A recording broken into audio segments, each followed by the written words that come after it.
the network for the AV industry.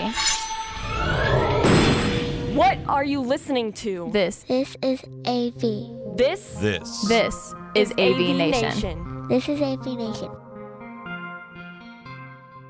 This is AVWeek, episode 104, recorded Sunday, August 18th, 2013. I'm on top. Ready.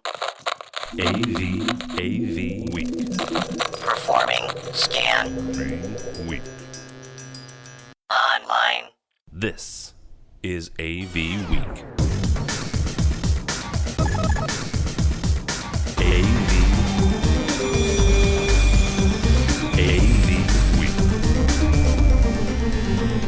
It's time for AV Week, your weekly wrap-up of audio-visual news and information. My name is Tim Albright, because no one has fired me yet. I guess my name's Tim Albright because that's what my parents named me. I'm your host because no one's fired me yet. How about that? In studio, bright and fresh off the campaign trail, we affectionately refer to him as Uncle Cricket. His name is Michael Drainer, and he is something important with Sennheiser USA. How are you, sir? I'm glad to be back, doing well, and we're going to have to see what we can do about speaking to your boss about your employment situation. Yeah. George, speaking of my boss, George Tucker is my boss. He's actually the engineering coordinator for World Stage in his real life, and he's from Yonkers, New York. How are you, brother? I'm doing very fine, and if only I could do a Donald Trump imitation, but I can't. You're a New Yorker. Every New Yorker does a Donald Trump imitation. Come on.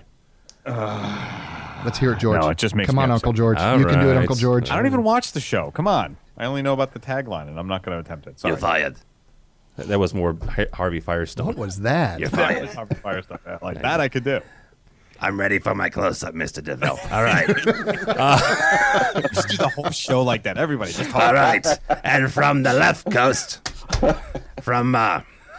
Holy cow, that hurts my throat. Would you like some water, sir? His name's Rich Fregosa. Oddly enough, he's a part of a company called Fregosa Design. Don't know where they came up with that name.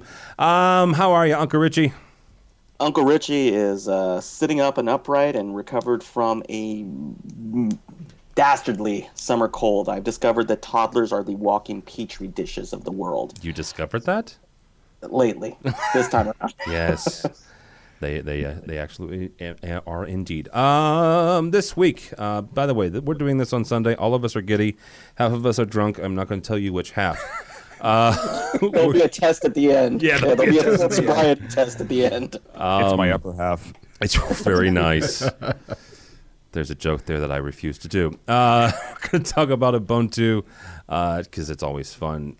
Coding and some other stuff. Actually, our favorite VC, Mr. Fred Wilson, has got some thoughts about physical versus digital. But first, the big giant news of the week in the world of AV was HDBaseT 2.0 launches. Yes. And the crowd goes wild. Yay. Yay. Actually, here's the thing. I actually talked with these guys on Monday or Tuesday of this week, and they're very excited, and they should be. A couple of things that they've got going on. First of all, they have a switcher-like device, a switch, okay? And they call it... The TARDIS. Yeah, well, it's not the TARDIS, but thank you. It was very nice. It's... Okay, so it's not a switch in the terms of AVB switches, right? This is not a midpoint. I'm sorry. It is a midpoint. It's just not a midpoint like the switch for the AVB. You cannot network this thing, but it's kind of like a, how do I put this? Since HDBaseT is everything. Oh, stop, Michael. He's staring at me weirdly. Since HDBaseT is what's inside AMX and Crestron's DM, let's call it a matrix. So you have Is this nothing. like when a boy switch and a girl switch meet? Yes. They fall in love. That's where that comes So from. instead of doing point to point, they have a middle area now that they can meet, and they can send it different places, and it's all hunky dory. So it's their foray into switching, right? It's like a HDBaseT. DB Nooner. You really took a long way around that one. Never mind. Okay. This is why I'm not a director. This is why we shouldn't do this on Sundays.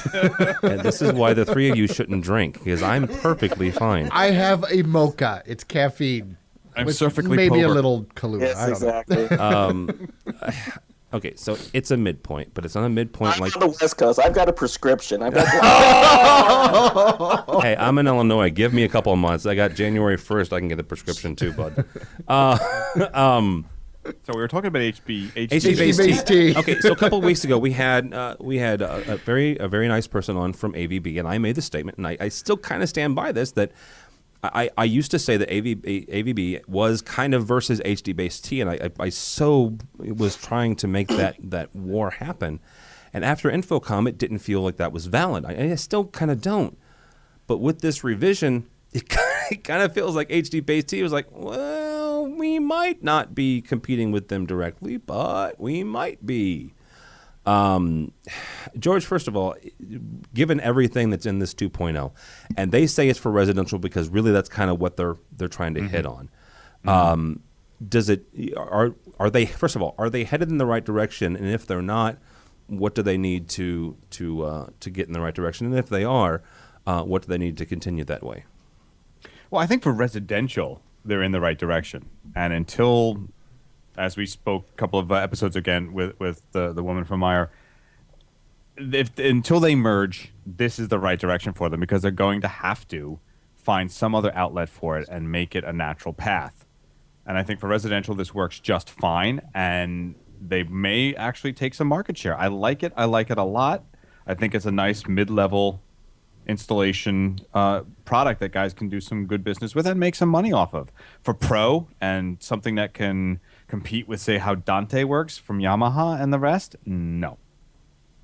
So take market share from whom, though? That's what I'm... Well, from Copper? Anyone else who's putting out a really high-priced topology for this kind of stuff. Okay. They're selling products that are not going to be sold by the other boys that they're already inside, right? No, that's true. Rich, let's talk with you because you are the most residential person on this panel. Mm-hmm. Is this something that, I mean, are you excited about HDBaseT? Are you excited about 2.0? Or is it, are you still kind of hanging back and waiting for some more maturity? I think if they can deploy it from a residential standpoint, again, pretty much all of the major players in residential are using HDBaseT already. I mean, you can go down their members list and you work your way through, and you're like, yep, company A, company B, company C, company D. And it was funny, as I think we were just talking about it earlier. Like I constantly get all of this stuff in the mail, like from distributors and everybody else. And I was looking at the other day is that I was seeing HDMI extenders for like $65. A point-to-point extender for like $65, and then a little four-way switcher. I think I have no idea of the quality of these, mind you, or even if Valens and HDBaseT is behind it, but it was like $150 for like a little switcher. So if the consortium can go ahead and push this out and not have as many point-to-point devices as they've currently had, and they can basically create their own, for right now, their own proprietary audio-video switching network that also does Ethernet and data transmission, and they can do it at a price point that allows a cost of entry that they wouldn't see before. Perfect example. It's well known. I've got a pretty big Crestron system in my house, and prior to my HDMI switching system, I had an analog switching system in here. I had $10,000 just in switchers. By the time the switcher and all of the remote boxes and everything else came around the first time, and the second time around, it wasn't that much less either. So what they're talking about is being able to do, maybe a 4x4 or an 8x8 matrix at a price point that comes in under literally sub 5 figures. They're going to be able to find some, mid-level. For me, I see it as kind of the entry level. I see it as kind of the gateway device, along the same way that, HDBaseT Lite came out? Yeah. Where they said, it's kind of 1080, maybe not. But for people who are saying, you can have one cable box, one DirecTV receiver, one Apple TV, whatever it happens to be, a surveillance camera, and you can just send this to all the TVs in your house, and we can do it very economically. Maybe it isn't full 1080p. Maybe it isn't, the complete robust solution that some of the other manufacturers are offering. Client isn't necessarily going to care. And if the sales numbers, I think, are immediately going to start to reflect that. And I think you'll wind up seeing it from some of the newcomers who are doing, control systems. And again, this ties perfectly into what we're seeing, which is a consolidation and a commoditization of the products. What's happening again that we saw, like, you weren't making money on TVs, so you started selling big switchers. Well, now they're saying, well, you don't really, based if we can price it right, you may not need an expensive switcher. They're going to be able to find inroads that it might not even be the traditional AV market integrator that's going to be selling these. I could see other markets that are going to pick up on this and say, yeah, all of a sudden I'm doing a surveillance camera, a security system, or a garage door, or a central vac system. And oh, by the way, we've got this little box, and you plug a couple of pieces in, and there's already Cat 5 in your house. I think it's much larger in terms of associated trades potentially being marketed to and entering and kind of cross-pollinating as to what the traditional AV integrator is going to see. I think people definitely need to pay attention to it because it's starting. And it's what we've been talking about for years. IT and AV are converging very quickly. Well, and this is just the first part again. You're dead on, though, Rich. I mean, it's now going to be Time Warner and Charter, deploying your home AV system because it's all HD standard compliant. I mean, it's the 2.0 with the OSI standardization now allows us to have greater control from the protocol standpoint and be able to deploy this stuff more effectively and making it easier, like you said, for cross-trade organizations to be able to do it. And we've been seeing it for a number of years in different aspects of the AV industry. Video conferencing. It's not AV integrators deploying in video conferencing by large. It's IT integrators making that happen. We're just the guys on the sideline saying, yeah, here's our display. Go ahead and hook it up there, So I see this going down that same path. But see, that's a mistake because we're not that guys want to make their and women want to make their money hanging and selling displays. I mean, George has made points about this, incredibly over the past 6 months. That if you're in the business of hanging displays, you're going to go under really quickly. You've got to get in where the IT people are, and get ahead of them. But that's what I'm saying. That's why the service providers. This is going to be the upsell for them. You're going to see that the home AV integrator is going to have a tougher time because what additional value are they bringing to the consumer? Right? I've got to get my service from somewhere, whether it's the DirecTV guy or the Charter guy or whatever the case may be. So, he's already on site. He's got the facilities to do it. It's just a piece of Cat 5, right? The device already does it. HDBaseT 2.0 now supports everything that we need to be able to transport this media. So, again, what value does the consumer or does the integrator bring at that stage of the game? Yeah, I mean, except for because it's all app-based control now. Yeah. Real quickly before we get off that, because we have a story about app-based control. Rich, the fact that they named this, the HDBaseT consortium, named it HomePlay, and the HomePlay switch is the centerpiece, is the midpoint, to use AVB terminology. Is that a mistake to put all their eggs in the residential basket by naming it HomePlay?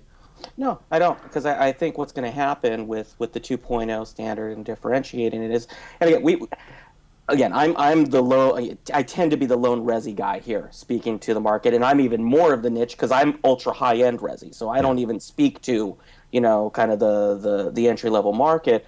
But the fact is that there's no way, and George can back me up on this, but there's no way that this would be allowed in a campus or government situation, this type of switcher. No way. I can't imagine any IT manager would allow this product on. Okay, except this. I disagree. Go ahead, Tim. I don't think there's enough layers. No, not the layers. It's its own ecosystem. It is self-contained, and that's why I think they would. But the amount of copper that you're running, because again, you still have the distance limitations on this. Yeah. So, there was no mention of repeaters. There was no mention of the switch packets. Again, there's still a whole lot left open. Once you go past that 100-meter mark, as far as from what I can tell. Well, but the standard's just been ratified and approved. I mean, 2.0 has been released. It's just a matter of time till the chipset's deployed into other products that are going to expand that capability. You know, I mean, the same thing happened with revision 1.0, and the same thing happened with AVB. It's like, okay, well, we can only use this switch now, but, you know, a year later, we've got 6 switches of it. Well, we still don't have 6.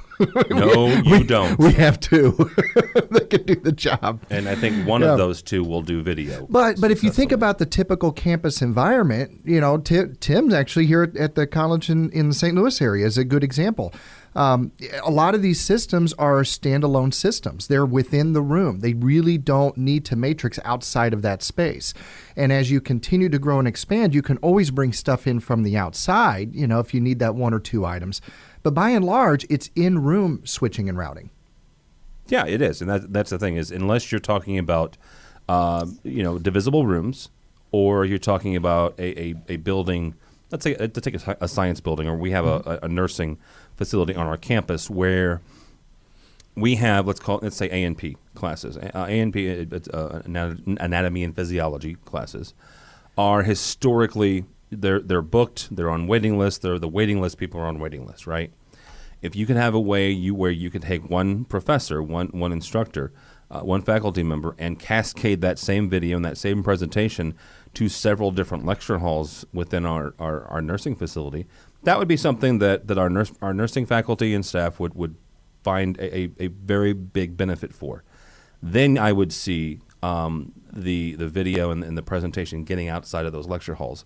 Beyond that, I mean, you're right. It's just simply source to display. Yeah. So in that regard, I do see this making a heavy penetration into the commercial space and really, you know, somewhat of a disruptive technology to some of the bigger players, where traditionally an institution might look at AMX or a Crestron type solution. This changes the budget drastically. Well, this even to go further than that, this allows manufacturers to sidestep control. Yes, companies. Completely. All right, so let's just you know figure in like what you were talking about. I think home play was the right move because this may be one of those few instances where something that gains traction in resi, commercial may look at after and go, oh wow. Normally it's always been the other way around. Somebody builds a robust solution for commercial. You know, you start building a big house or something, we find out that the residential solutions don't fit the bill, so we have to take the more expensive, scalable, not as pretty commercial solutions and shoehorn them into a resi application. I mean, that's what happens all the time. Right. But in this instance, you know, let's say an Onkyo, a Yamaha, an Integra, a Sony, whoever it happens to be, who makes a source device, an AV receiver, and the display devices, goes, oh, and they either rebrand their own little switcher that goes along with it, that almost becomes a do-it-yourself product as long as the cabling is there. Yeah, and again, exactly. Cabling and is you know, what? and at that point, because there's a control layer built into this, there, you know, again, this is just taking the HDMI CEC, you know, the grand vision of what it was supposed to be, and taking away some of the limitations that we had with the HDMI cable itself. You know, again, these are things that, you know, again, since this is so new. All of a sudden, yeah, from a control standpoint, there's going to be instances where you still need a Crestron, an AMX, and Extron. But this is an instance where they're saying, but you might not. You know? Right. And that, I think, is where, again, positioning on the residential side, this is something where, say somebody has a display, a couple of AV receivers, and some source equipment, you know, if all of a sudden you can put this chipset in a receiver or a transmitter in a $299 retail AV receiver and a $99 Blu-ray player, and you know any HDBaseT 2.0 display that you can pick up at any place, you know, all of a sudden you start changing it. And again, you do open up, you know, where your point of sale can happen. This does wind up being something that you can buy retail.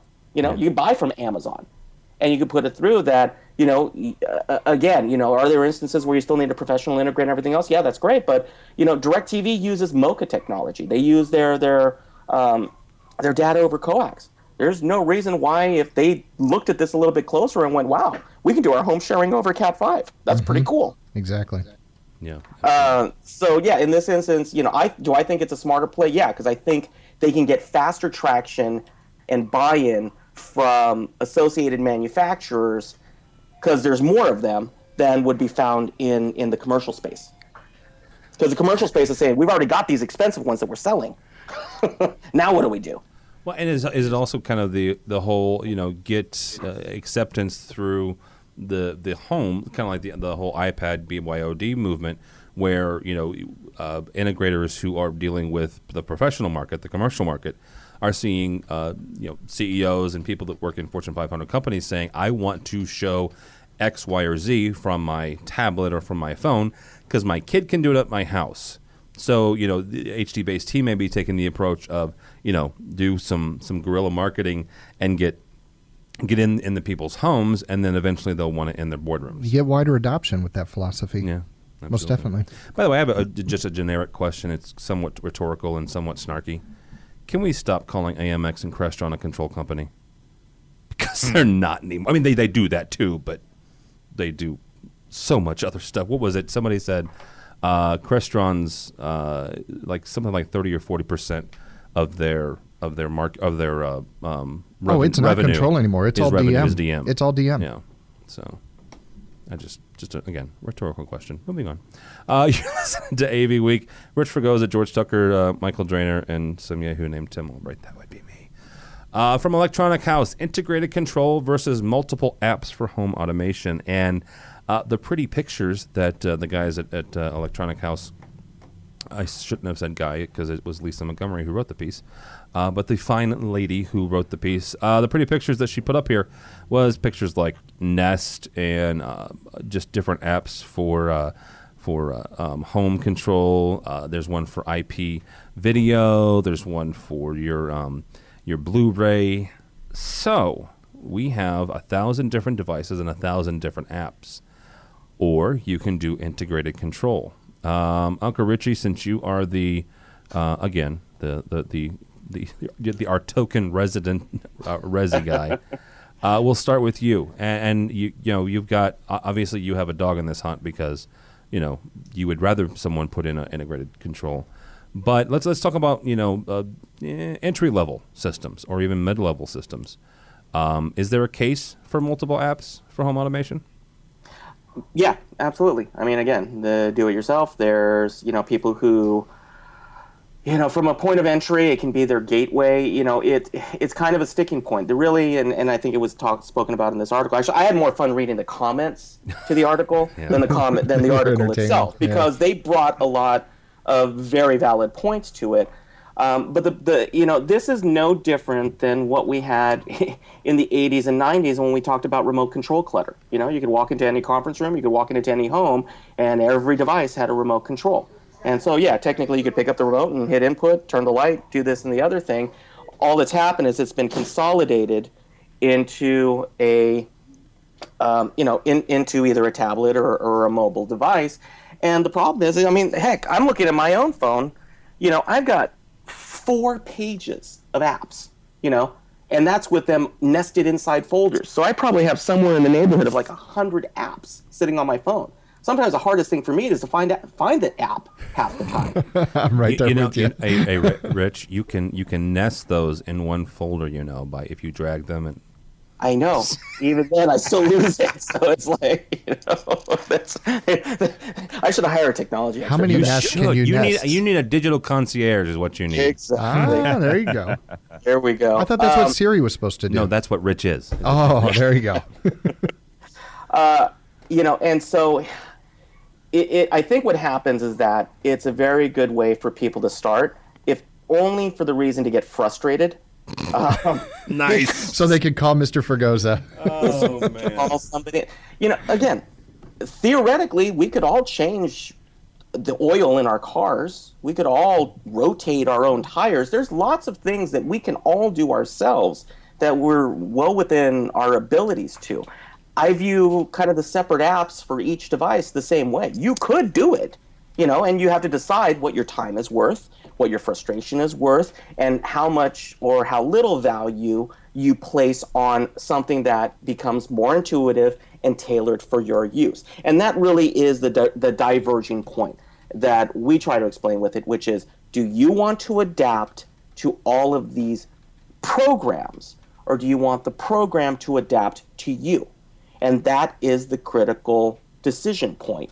If you want to go one way, you have less cost, more time, more frustration. Again, it's no different than building a house. You know, you walk into a new house, you got to learn your refrigerator, you got to learn your oven, you got to learn your washing machine. All of these disparate things hired by different engineers with different viewpoints on how they think you should use their product. That's all these app people are doing, right? You can look at it. None of them have the same consistency in terms of button layout, color palette, where buttons should go, how you can get from point A to point B. But, you know, you're either getting it for free or for a small cost. And there's people who feel they can afford to be optimistic. Then you go the other route, which is looking at home automation and saying, how is home automation going to take the actions that you perform day in and day out and reduce it to a simplified concept, which is, you know, when you walk in the door, you normally do this. You know, it's like we're all creatures of habit. And typically, the single app solution is identifying those habits and then presenting you in a very quick and easy way how to access each of those habits and get on with your day. And that's a very good point, and very well said, especially coming from the area that you come from, because this is what you live in. Granted, it's, you know, so buy that stuff. Yeah, buy that stuff. Michael. Yes. Besides the wife acceptance factor, apps or complete integration system? At my house, it's apps because the wife isn't going to pay for the integrated system. But what if she doesn't know?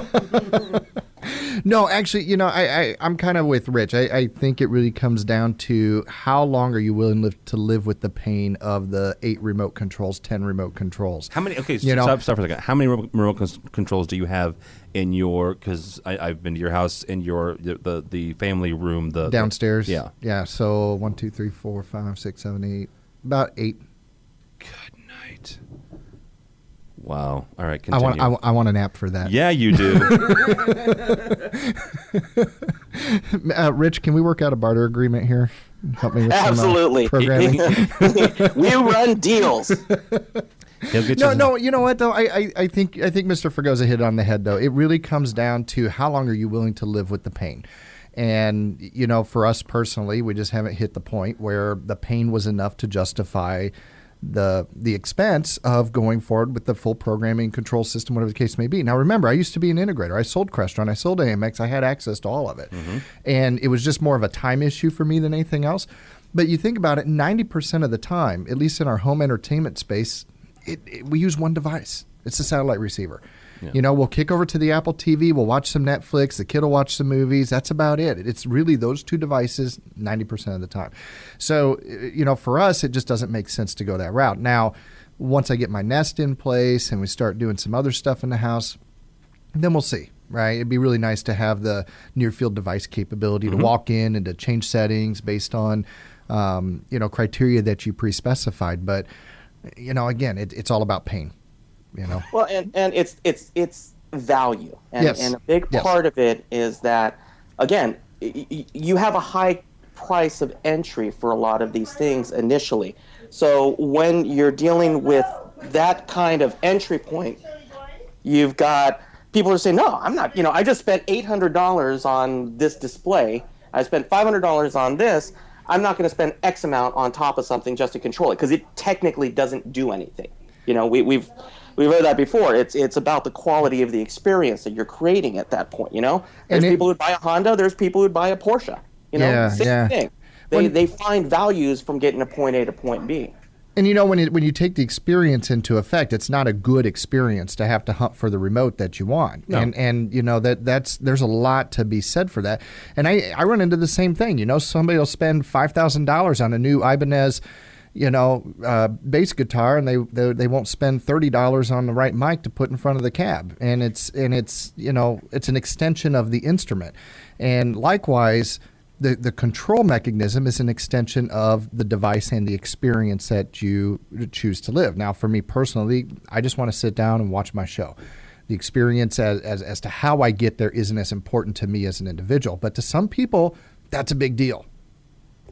And let's consider, too, I mean, just the article they were talking about a couple of minutes ago. If all of a sudden the switcher cost was just reduced by 70 or 80%, that now completely changes the landscape of Yes. saying, yeah, this used to be a $10,000 switcher. Now Right. it's X. So now we can go ahead and you can buy 4 or 5 iPads, and guess what? All the stuff that we just hooked up, what if we could do this for you? So again, there's all of these different parts as costs and barriers of entry keep getting lowered. Beforehand, yeah, absolutely. Touch panels were, if Robin Leach wasn't introducing it, you weren't getting one. Yeah. Right. But Right. now you've got, what was it? I just spec'd a system where one of the control manufacturers had a touch panel, and it was a few years ago you would have paid $3,000 for a comparable size screen and this, that, and the other. I paid $1,000 for it. I think it retails for like $1,100 or $1,200, and I paid $1,000 for it. That right there is significant. The cost savings is significant over the last 3 to 5 years. Mm-hmm.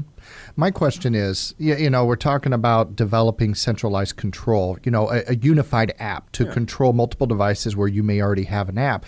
But just like the URCs of the world or the Logitech Harmonies that you can go out to Best Buy and purchase, that the end user can configure, how long is it going to be until the app is user configurable, thus rendering. But seriously, I mean, you can do it now. You can do it now with the universal remotes. Why can't I do that with an app? Okay? So I this is my 2 cents. This is my prediction.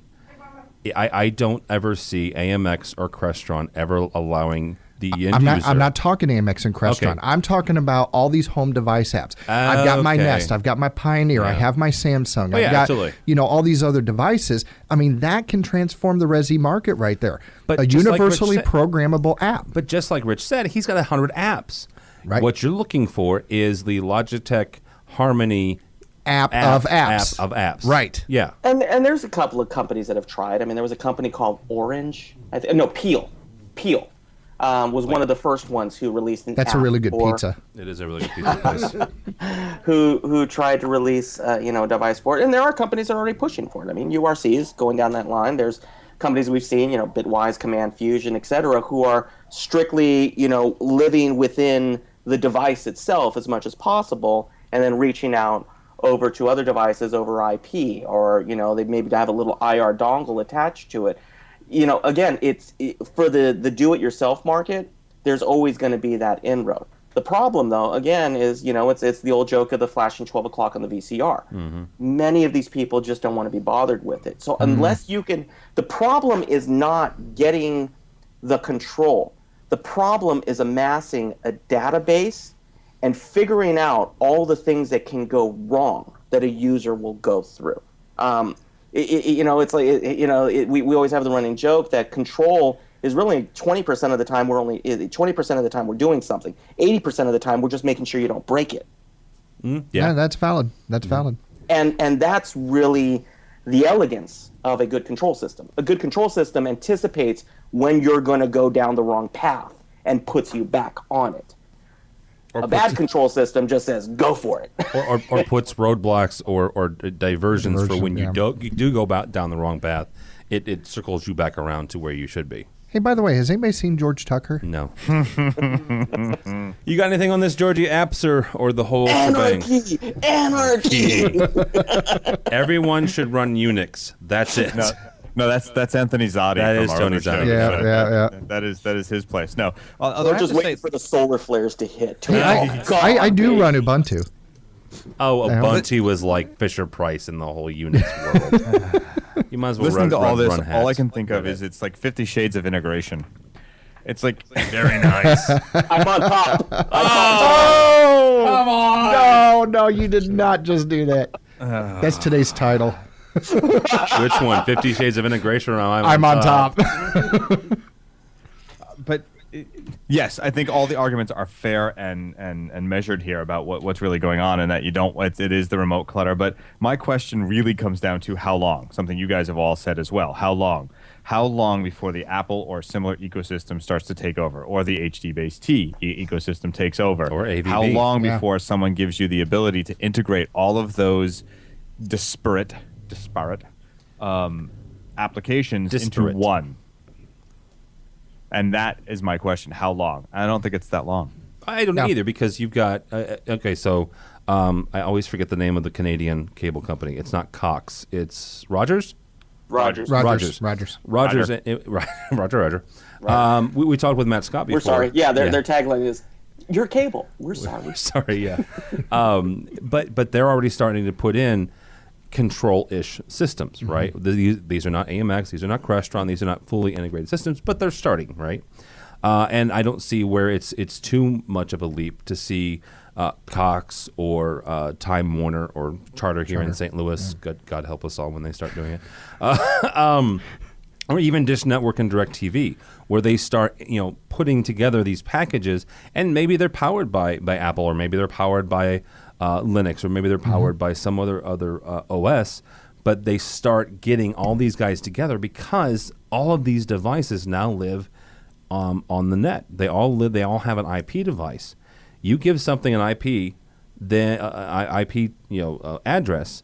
You can ping it. You can say, "Hey, what's your control protocol? What is it that you're able to do, and what language are you speaking?" And then you magically, according to at least from the consumer standpoint, magically your one remote controls everything. That means the Geek Squad can do it. Oh Lord. That's it. I've had dealings with them. No, you can't. I am trademarking Automagically because somebody Thank you. Use it. That was a title of a show. It was. Last year? Yeah. Yeah, it was. Yeah. I'm actually writing a blog post about the Geek Squad. I interviewed a kid for one of our student workers, and his selling point to me as to why he should be an AV student worker is that he was on the Geek Squad for 5 years. Okay. Oh. Did you hire him? No. Well, no, the fact that he was there for 5 years is reason not to. Oh, there it is. There it is. Very nice. He'll be Yes, here if all he didn't week. become manager in 6 months, then you don't want him. Yeah. All right, No guys. offense to the individual if he's listening, but He probably doesn't listen to the show. He probably doesn't, anyway. He can't get his Wi-Fi to work. So Yeah, don't there worry. is. careful. He can't. Oh, now that's a little low. No, I'm just kidding. When smart homes get hacked, this is from Forbes via Mr. Fregosa.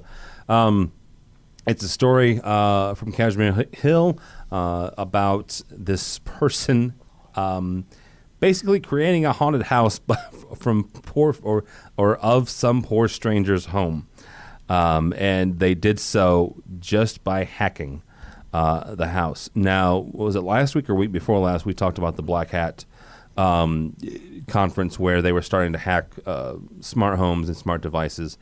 Those were more brute force attacks, right? They were somewhat social engineering, somewhat not social engineering, but social hacking, where guess people's birthdays, find out stuff like this.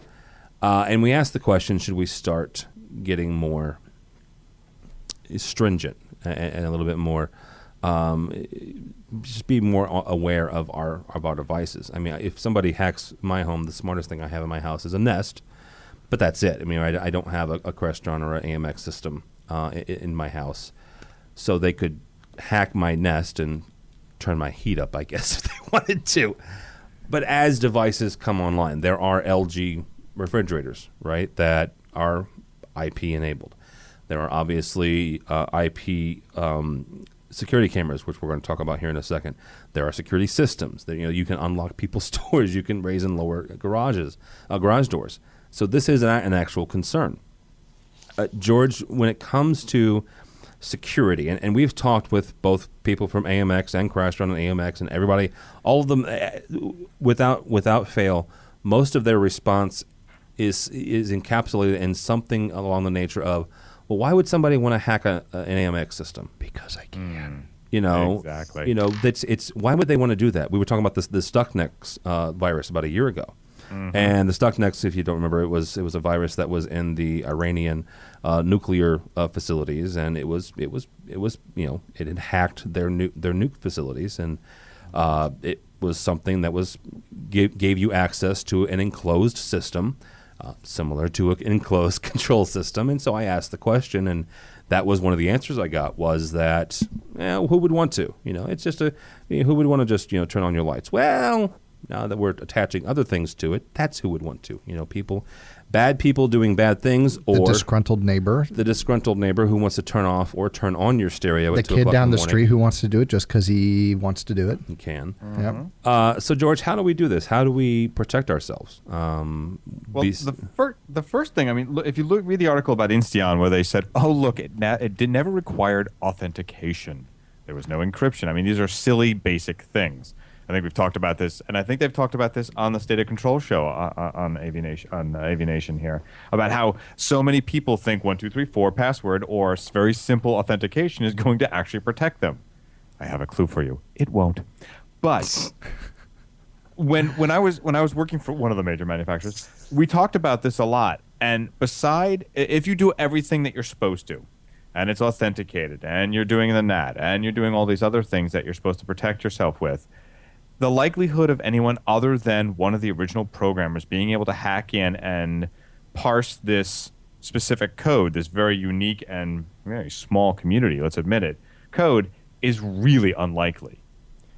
But once you start using open source stuff, and some of these manufacturers are now, and everything from Java and Flash to other things, if you're not protecting yourself, you've made a mistake. Just like if you put a Wi-Fi router up and go, I'm just going to put it up and it's the Linksys, you're going to get hacked and someone's going to find you, right? So, yes, is it a concern? Yep. But if you protect yourself and you make sure, then this should not be an issue. These are people who bought products this wasn't their fault, I don't think. They unknowingly bought a product that was wide open. Yeah. And it allowed someone to go, oh, look at that, it's Insteon. Let me go download the free app. Oh, look, I can connect to it because I can read their IP address using Angry IP or any of the other numerous Wi-Fi tools that you can find out there that will just strip the entire encryption code off of it. So, yeah. Is it a problem? I think so, but only if you're being silly and just I was too lazy to get myself protected. But don't you think that's just consumer ignorance? And I don't mean that in a bad light. No, I mean, and I agree with you. I don't mean you're stupid in a bad way. I said, no offense, with all due respect. I didn't say you're that ugly. makes it okay, right? You're homely. It's ugly. Homely's good. Homely could still be good. Yeah, if you're in Alabama. Sorry. Yes, Alabama. No. Those are the rules. I said no offense. Do people like Insteon and do people like the rest of the companies need to inform the public? I agree, yes. And we fought long and hard about this for years about stuff, saying we need to inform them. Inform them how, though, George? Because here's the thing. You can put that information in the same packet of, end-user license agreements, and they can say, well, we informed them. It's on paragraph 57, subsection B. Not in big red letters saying, change your freaking password to something other than 123. I'm going to give you a segue into another article. Okay. Unless you are of a generation. Oh, very nice. Yeah, I know where it's going. Nice. Yeah. You should know better. I'm sorry, but it is the new world. It's like saying I don't understand how a touch-tone phone works. Well, and here's the thing with the article George is talking about. Only if you're 5 years old should you be able to say I don't understand a touch-tone phone because you don't understand the concept because it doesn't exist. It doesn't exist, yeah. And actually, that was like a VH1 storyteller's segue. Yes, it was like, it just was one right into the other. I used to love my rotary phone. Oh, God. We had those when I was a kid. Was it Bakelin? Yeah. Remember back then? I had a rotary phone connected to my, what was it, my 1400 baud modem? No, 9600 No, was what I had. No, he had one. He had a you had the big expensive one. But back in the 70s, it was an AT&T phone because you could not. It was a leased phone. Yeah, because they had a law that said you could only have AT&T phones on AT&T lines. Yep. Yeah. Anyhow, the article that George is talking about is talking about getting seniors to embrace digital. And the thing of it is, reading the article, he's right, except for this. The author is right. Except, here's a couple things. First of all, the definition of senior. And I would take issue with the fact that a senior citizen, currently today, if you figure either when you get your AARP card, which is 50, or you're eligible to retire, which is somewhere in the neighborhood of 63 to 65, let's say. Okay. I hate to do this to all of us in this room and on Skype. All those folks are baby boomers. Okay. I have a high expectation of baby boomers when it comes to technology. They should know better. You know, you don't. No. See, I do. This is the generation. You're talking about your father. You realize Yes. that, right? I know that. Mother. Sorry, Mom, if you're listening, Mom. But I'm talking. Okay. I said no offense, Mom. Yeah, I said no offense, Mom. Okay, so here's the thing. My dad has an iPad, right? And he has an iPhone.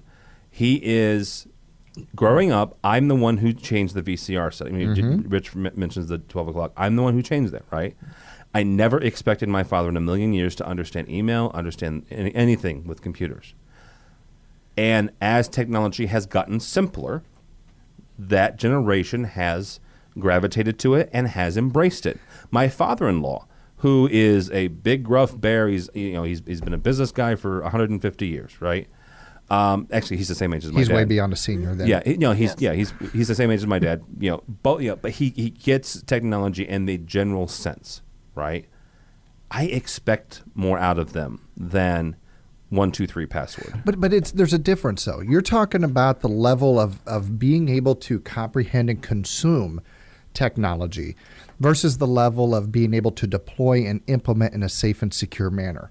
There's a big difference. I don't want them to implement. I just want them to change their password. Oh, but I understand. But the reality is they go out. You and I had this conversation the other day about your father in particular needing a Wi-Fi router, right? Mm-hmm. Okay, so he's going to go out. He's going to buy a Wi-Fi router from whatever box retailer he can buy it from. Probably Walmart or Best Buy or something. He's going to go plug it in. He's going to follow the directions, and it never says a thing about changing your password or how far you need to go with your password. How many special characters should you use? About using cryptic forms with special characters. We could go on and on and on and on, right?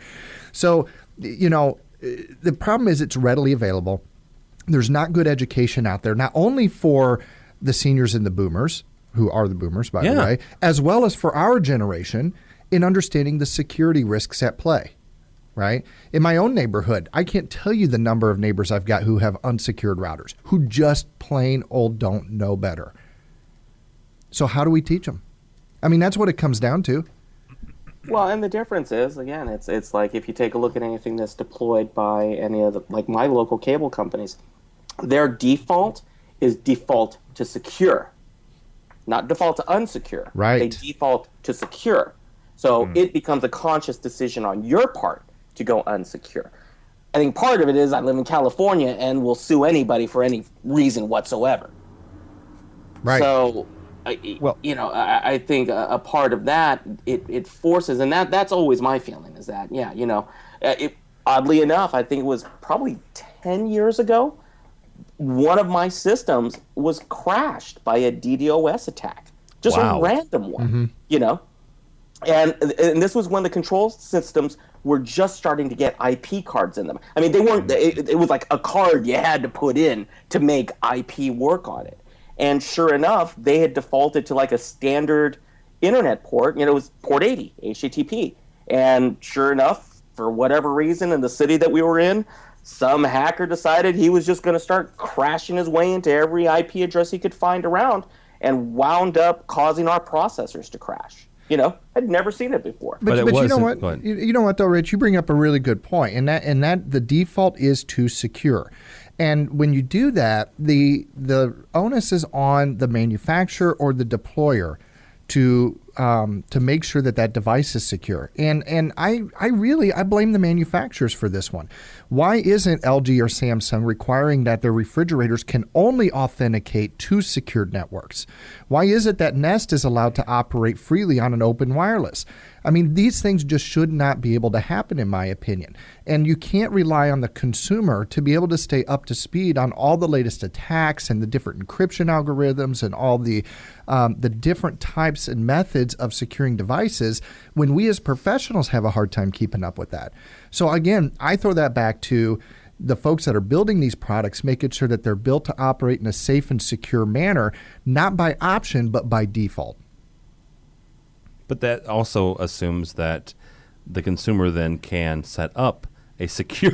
Again, that goes back. Linksys, D-Link, TrendNet. I don't care who you are. Cisco, because that's the big. Well, it is Cisco. Linksys is Cisco, right? Linksys is Cisco. But seriously, why can I go out and buy a Wi-Fi router that's just automatically open? It shouldn't happen. It should already have some sort of encryption set up, some sort of, even if it's a default web key and you have to change it immediately upon logging in, it's not that difficult to write that script and make that happen. And you don't accept anything less than 8 characters. You have to put special characters in it. Why is that so difficult to do? And by using those algorithms or those methodologies, then you're forcing people to use encryption on their homelands. And where Rich is going with this, and he made a very good point, not where he's going, but where I took it, is all the Thanks. Oh my! all these Rich devices. Was really saying all these devices. We're more and more Wi-Fi enabled than we ever were before. Yes, absolutely. If we're working in a hardwired environment, this is not so much a problem. You have the entry point of security you have to be concerned about, and that's it. But my goodness, my iMac, my DirecTV receiver, my Apple TV, all these things are wireless devices, which means the neighbors can see them. Yeah. Which means it has to be encrypted if I'm going to maintain a secure connection and keep myself safe. Well, I'll give you this: in my home little stack of junk, everything except my cable box is wireless. Mm-hmm.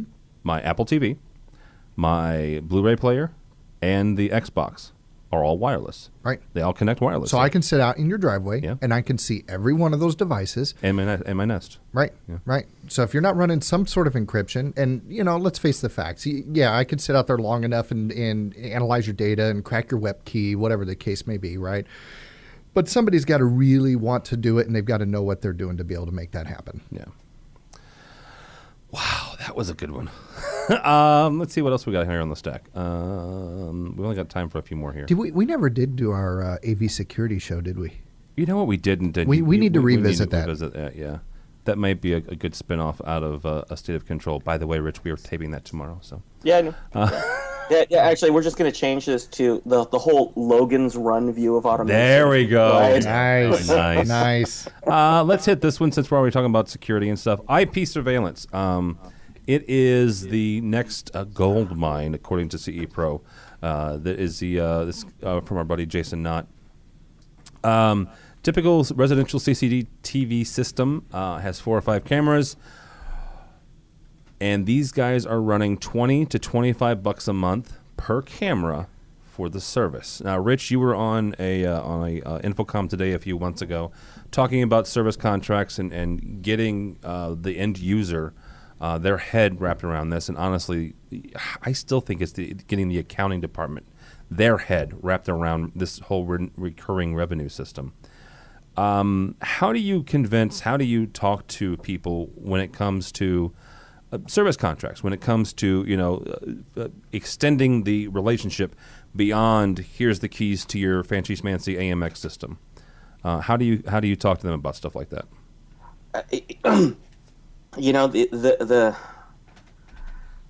With this one, okay.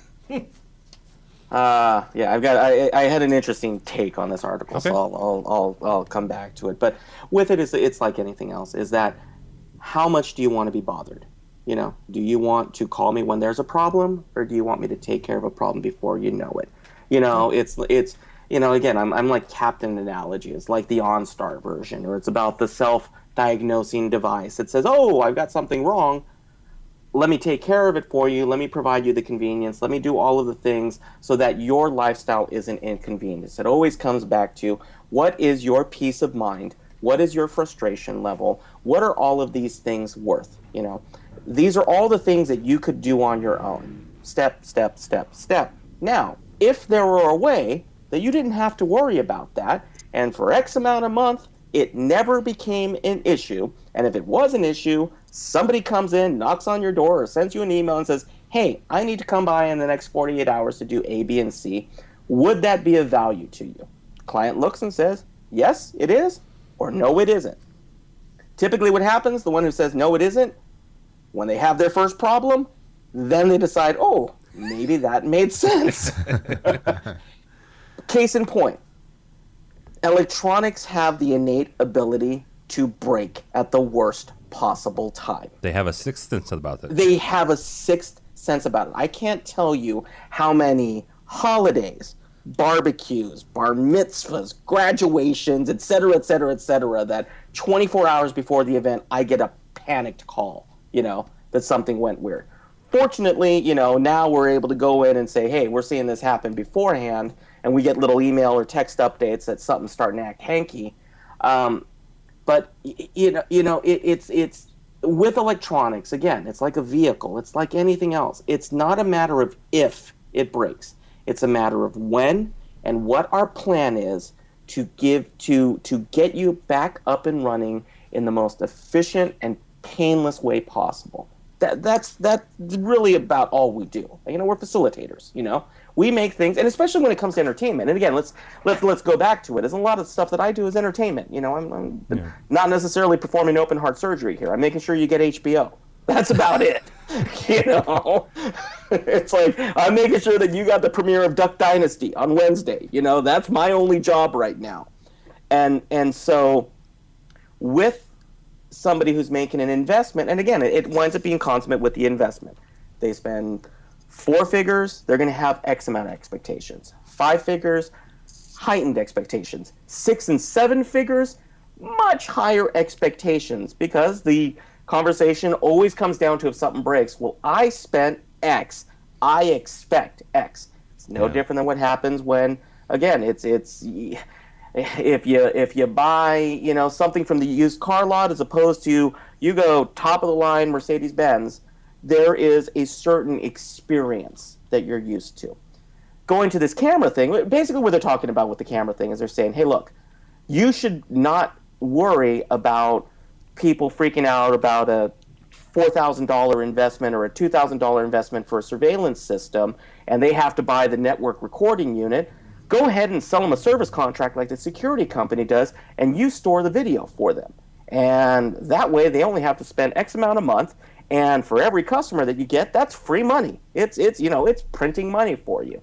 The numbers that they were talking about per camera, I found that to be optimistic in terms of what people would be willing to spend. The bigger concern that I had with this, and it was, like I said, I think one of the things that interested me the most was the comments about this article than the article itself, is that it doesn't speak to liability. The way that the article phrased it was, yeah, you can make money. What it really should be is you could make money if everything goes perfect and you never have a problem. Yeah, kind of hard to put that in a byline. Yeah, Rich, same thing I was thinking the minute I read it was like, interesting. I have safety and personal privacy issues since the central station is not a licensed or exactly. Now we had a couple of years ago, maybe even this seems to occur on a regular basis where you have an alarm system in which the central station can talk to the homeowner of central station employees listening in. Now they can look in, and I'm not so sure if that's something all of us or any of us want. I used to work with a guy who completely wired his house, actually a rental. It's a very funny story, but that's another time. He completely configured this rental house that he had with an automation system, and he had cameras.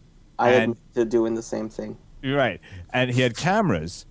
And what he had was basically the voices of Warner Brothers cartoon characters chirping off every time one of them went on. So he knew when they were on, and he could tell. And it was independent of the system itself. It was an electrical connection that once the camera went on or the iris opened or whatever he wired it up to, he knew. It still freaked me out. Like, I'm not a humble man, and I'm not embarrassed easily, but I don't want you looking in on me, and I don't know if I want anyone else telling me that for $25 a camera they'll guarantee my security. That seems a little bit too low, if you ask me, at that point. Right.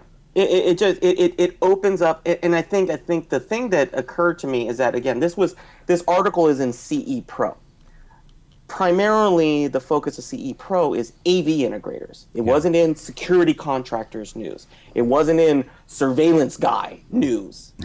This was in, hey, I've hooked up, I sold you a Chief mount and a Samsung display and an AV receiver and X, Y, and Z.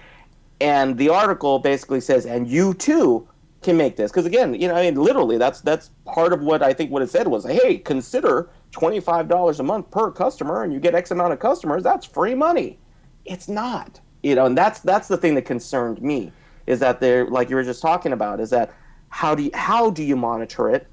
How long do you keep the information? The legal ramifications, your employees, vetting your employees, your policy, X amount that you look at this, it takes one lawsuit and you're upside down. Yeah.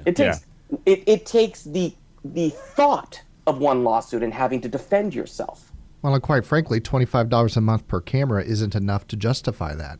I mean, the risk benefit ratio is not high enough, right, or low enough, I should say, to justify taking on that type of service. And in my previous life, I worked for an integrator who had a very, very large, strong security arm, very well known in the industry for both IP surveillance and alarm burglar intrusion.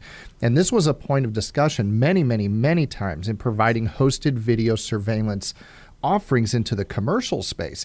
And the risk and liability just in the commercial space, let alone residential, was astronomical. Taking that on. I mean, there were UL certifications you had to get. There were state guidelines you had to abide by. The laws are different depending on what state you're monitoring in. And if you cross state lines. And if you cross state lines, all that stuff comes into play, not to mention the information retention aspects of it.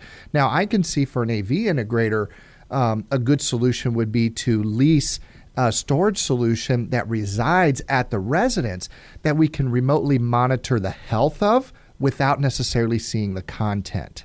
And that, to me, would provide a lot more value to the consumer and a lot more security to the integrator while still providing a great service. And see, that was how I took Jason's article, where it wasn't someone actively monitoring, i.e. being able to look in on people's houses. It was more, you've got your security system, and you can, either you have your safe house, your safe room, and with it has all your cameras going to it, and then by the way, I have every one of those cameras going an isolated signal back to a central repository on our facility that we're simply logging for you. But the fact that it's leaving your home network, remote storage of images, it's saying, hey, you were storing it someplace other than the house. You were storing it someplace else, quote unquote, in the cloud. Which means it's accessible. Kind of the premise. And as soon as you do that, it's accessible, and now your consumer is at risk once it leaves the premise of their network. So in my opinion, that's just a place that the typical AV integrator is not going to want to walk in. I mean, there's just too much problem. I mean, again, what's the right word to use for this? There should have been a preface that an integrator can enter this if they're conscientious. And to not be conscientious would be to open yourself up to a lot of downsides for irresponsible use of materials. Well, but again, there is a business model that would work here. Yeah. And like I said, it's no different than remote monitoring or remote management of devices, but the deal has to be that the content does not leave the premise. It just comes down to what you're monitoring. Because I'll be darned if you're going to put a camera in my house and record anything and have the potential that you're going to see what's going on. I used to live with you. I don't even want to think about that. Oh. Yeah, we used to be roommates. We were roommates before I almost said before we got married. Before we met our wives. we are in Illinois, so technically we could have a civil union. Yeah. And come January 1, yourself. we could light it up, and All right, guys, that's going to do it. That's going to do it for this week's episode.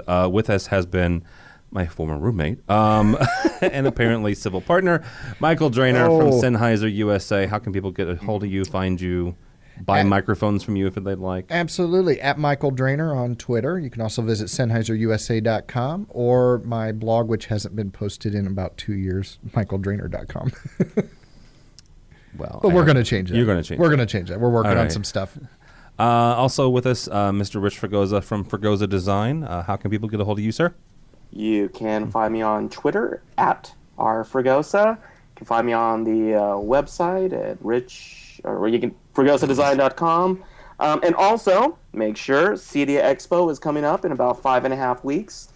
sign up for free passes using code CT2. So that's the big one right now. I got to make sure that I'd love to see you all at CEDIA this year. CT2, Charlie Tango 2. Yep, and you can find me on the interwebs and Facebook and Google Plus and et cetera, et cetera, et cetera. So just type in my name, and I, like a bad habit, I just keep showing up. All right. All right, and last but not least, Mr. George Tucker, how can people find you, sir? Oh, boy. If it's social, it's Tucker Twos. That's TUCKERTUES. If it's social, I'm there. They may not all be active, but I'm there. Yeah, you're more active than Michael's blog. How about that? Oh, I'm far. It doesn't take much. It doesn't take much. All right. If you want to follow me on Twitter, it's Tim David. TD Albright. Did you make another ex-wife comment? No, I did not. No, sorry. That wasn't me. TD Tim David Albright on Twitter. But more importantly for me and all the fine folks here at AVNation, go by the website. They did a really, really good job on it, and they're doing a better job on the new one. At least that's what they keep telling me. AVNation.tv. AVNation.tv. They've been working on it for a while. Matt Scott. I think they started with some guy named Tim Berners-Lee. I don't know. They're working on Canadian time. That was a geek joke. AVNation.tv. AVNation.tv, you'll find this show, as well as we mentioned the State of Control, which we record August show tomorrow, Monday, August 19th, with Mr. Fregosa and Steve Greenblatt and one new person that we haven't had on yet. So you'll find this show. We just recorded a new AV Social, which we'll be posting this week with the fine duo of AV Don Mead, and Kelly Perkins from Vadio. And I think somebody named George Tucker was on that one as well. You were on that one, weren't you? I was producing. I wasn't really vocal. And he does have a live coming down the pike from Infocom and DIY, a whole bunch of others. So, yeah, go by the website, avnation.tv. avnation.tv. Thanks so much for listening. It's all the time we have for AV Week.